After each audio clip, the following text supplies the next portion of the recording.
চলো আজকে উইশ কেয়ারের এই ভাইরাল দুটো প্রোডাক্ট রিভিউ করা যাক। এটা হলো উইশ কেয়ারের ট্রিপল বন্ড রিপেয়ার রেঞ্জ। এটাতে একটা শ্যাম্পু আর একটা বুস্টার সিরাম রয়েছে। ফার্স্টে এই শ্যাম্পুটার ব্যাপারে বলি। এটা হলো triple bond repair shampoo and it is one of my favourite shampoos.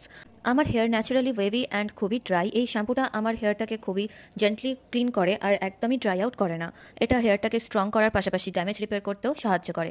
তো চট করে দেখে নেওয়া যাক এর প্রোস and কনসগুলো। Pros: very gentle, good quality packaging, produces leather very well, cleans hair properly without making it dry, repair hair damage. Cons: little bit pricey for my budget. The next product is this triple bond repair booster serum. এটা কনসিস্টেন্সিটা খুবই light weight. এটা আমার চুলের damage repair করতে এবং চুলটাকে strong করে তুলতে খুবই হেল্প করেছে। শ্যাম্পু করার পর এই সিরামটা অ্যাপ্লাই করে 10 মিনিট পর ধুয়ে নিতে হবে ফর বেস্ট রেজাল্টস। বাট এই সিরামটা খুব একটা ময়শ্চারাইজিং নয়, specially for wavy and curly hair like mine. আর এই কারণেই এই সিরামটা আমার মোস্ট ফেভারিট লিস্টের মধ্যে আসে না। এটারও প্রোজ অ্যান্ড কনসগুলো দেখে নেওয়া যাক।